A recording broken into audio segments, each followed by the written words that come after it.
Okay, तो recently मैंने काफी ज्यादा एनिमेस देख लिए हैं, लेकिन उनमें से एक ऐसा एनिमे था जो कि मेरी वॉच लिस्ट में काफी ज्यादा टाइम से पड़ा हुआ था, लेकिन बस वो देखने की नीयत नहीं हो रही थी। और फिर जब मैंने वो एनिमे देखा तो आई वॉज स्पीचलेस। और ऐसा कुछ नहीं है कि उस एनिमे के अंदर काफी ज्यादा एपिसोड्स थी। मैं जिस एनिमे के बारे में बात करूं उसके अंदर सिर्फ 11 एपिसोड्स थी, और वो 11 एपिसोड्स के अंदर जो मैंने देख लिया है, आई डोंट थिंक मैंने उस तरह की कोई चीज कभी किसी एनिमे के 2-3 सीजन के अंदर देख ली होगी। खैर, आज की इस वीडियो के अंदर मैं पिंग पोंग द एनिमेशन के बारे में बात करने लगा हूं, तो बिना किसी देरी के शुरू करते हैं। अब ये एनिमे स्टार्ट करने से पहले मुझे सिर्फ इतना पता था कि ये एक टेबल टेनिस के ऊपर एनिमे है, और वैसे मुझे टेबल टेनिस का कोई इतना खास शौक भी नहीं है। और उसी के साथ साथ मैं एक और बात सोच रहा था कि मैंने काफी ज्यादा स्पोर्ट्स एनिमे देख लिए हैं जिनमें हाईक्यू, ब्लू लॉक और स्लैम डंक जैसे एनिमे आते हैं।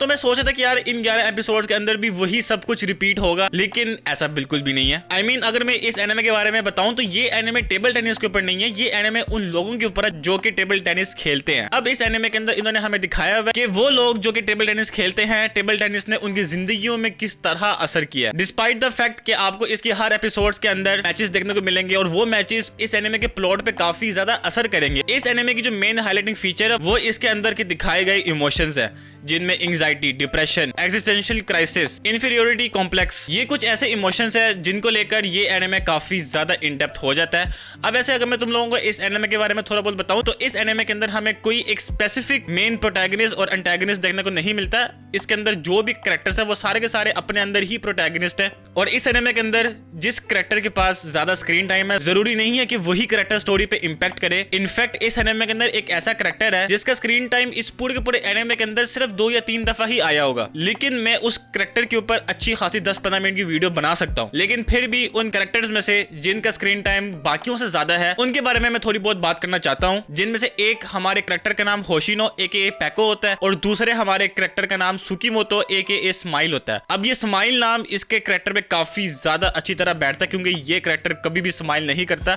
आई मीन, अगर मैं इस कैरेक्टर के बारे में बात करूं तो ये इस एनिमे का वन पंच मैन है। अगर ये टेबल टेनिस के मैच को अच्छी तरह सीरियस ले और अपने स्किल्स दिखाए तो ये सामने वाले ओपोनेंट को इतना गंदा ह्यूमिलिएट करेगा कि इवन दो सामने वाले का करियर भी ये खत्म कर सकता है। और जो मैंने इससे पहले जिस कैरेक्टर का नाम लिया था होशिनो, वो एक्चुअल में टेबल टेनिस को लेकर काफी ज्यादा इमोशनल है। आई मीन, वो कोई भी मैच अगर हारता है तो वो खुदकुशी तक पहुंच जाता है। और इन्हीं के साथ साथ अगर मैं तीसरे और मेरे one of the favourite character के बारे में बात करूं तो वो होगा कोंग, जो कि एक चाइनीज बंदा होता है और जापान में आकर अपने आप को साबित करना चाहता है। और मुझे इसकी एक चीज बहुत ज्यादा अच्छी लगी थी कि इस एनिमे के अंदर ये चाइनीज में ही बात कर रहा होता है। और इसके अलावा एक आधा और कैरेक्टर है, लेकिन उसके बारे में मैं अगर बात ना ही करूं तो अच्छा होगा। आप लोग उसके बारे में खुद एनिमे देखकर पता करोगे तो आपको ज्यादा मजा आएगा। अब वैसे पिंग पोंग एनिमेशन के इतना अच्छा होने के पीछे एक सबसे बड़ी वजह इसकी डायरेक्शन है, जो कि एनिमे इंडस्ट्री के लेजेंडरी डायरेक्टर मासाकी युआसा ने की है। अब वैसे इस एनिमे से पहले मुझे इस डायरेक्टर के बारे में कुछ इतना खास नहीं पता था, सिर्फ मुझे इतना पता था कि इसकी एनिमे इंडस्ट्री के अंदर बहुत ज्यादा इज्जत है। और अब ये एनिमे देखने के बाद मुझे ये समझ में आ गई है कि इसकी क्यों इतनी ज्यादा रिस्पेक्ट है। अब वैसे इस डायरेक्टर के काफी ज्यादा प्रोजेक्ट्स हैं, लेकिन मुझे ये कहने दो कि ping pong the animation Masaki युआसा का one of the best projects ever है। मैं तो ये एनिमे खत्म करने के बाद ये सोचना शुरू हो गया था कि यार इतने ज्यादा इमोशंस, इतने ज्यादा कैरेक्टर्स, इतना अच्छा प्लॉट, इतनी अच्छी कैरेक्टर डेवलपमेंट कोई 11 एपिसोड्स के अंदर किस तरह मर्ज कर सकता है। और अब अगर मैंने इसकी डायरेक्शन के बारे में बात कर दी है और अगर मैं इसकी राइटिंग के बारे में बात ना करूं तो ये तो नाइंसाफी होगी। इसकी स्टोरी के ऑथर का नाम तायो मात्सुमोतो है, जो कि साइकोलॉजिकल स्टोरीज लिखने के लिए काफी ज्यादा फेमस है। तुम में से जो लोग नाओकी उरासावा फैंस हैं उनको मैं ये जरूर कहूंगा कि तुम लोग तायो मात्सुमोतो के प्रोजेक्ट्स को भी एक दफा नजर जरूर डालो। अब एंड में बात आती है इसकी एनिमेशन के बारे में। अब ऐसे लोगों को मे भी इसकी एनिमेशन कुछ इतनी खास अच्छी ना लगे, लेकिन मुझे तो इसकी एनिमेशन काफी ज्यादा अच्छी लगी, क्योंकि इसकी एनिमेशन अभी तक मैंने जितने एनिमेस देखे हैं उन सबसे काफी ज्यादा हटके है।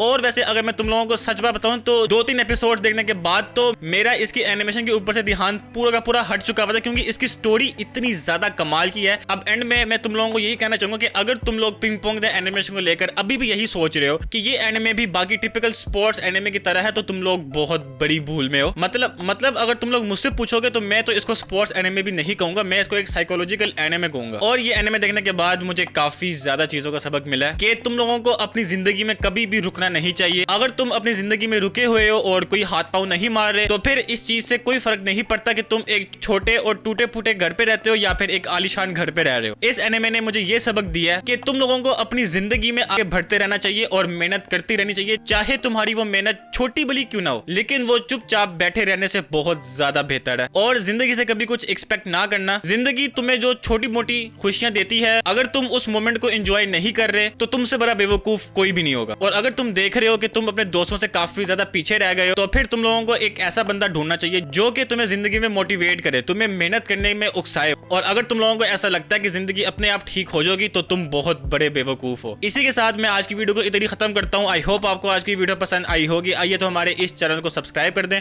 और मैं मिलता हूँ आपको अपने किसी नेक्स्ट वीडियो में। तब तक के लिए अल्लाह हाफिज एंड sayonara।